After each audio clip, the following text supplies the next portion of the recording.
You know, some of the wisest and most dedicated people in the world debate about when life really begins. And of course, there are different schools of thought and different political views and different statutes that have to do with it. But I guess for me, I do not look to the Supreme Court or Congress or a history book to tell me when life began, because life is, the 17th chapter of Acts, which I fully believe, says that God gives to all life, breath, and all things.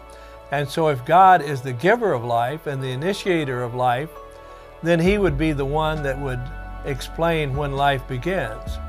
And so as I look to the book of Luke, and I suppose it's in the other Gospels too, Mary, when the angel told her that she would be the mother of the Messiah, and she accepted that, and she became pregnant by the Holy Spirit, then immediately she went to visit her cousin Elizabeth, who lived I think in the hill country then.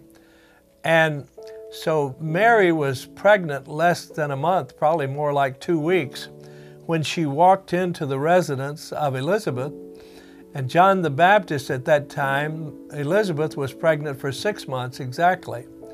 And so when Mary walked into the house, John the Baptist, who was in the womb of Elizabeth, responded to the presence of Jesus, who was in the womb of Mary for less than 1 month.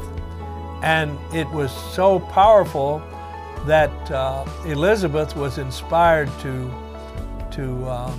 testify of what was happening, and then Mary also testified. And so without stating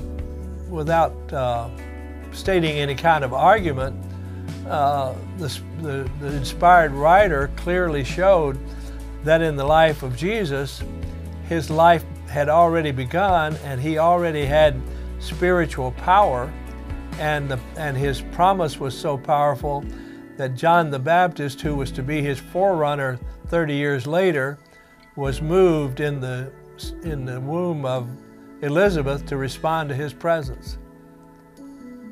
So that's kind of where I look for the beginning of life, is at conception, whether it's by the Holy Spirit or by earthly parents.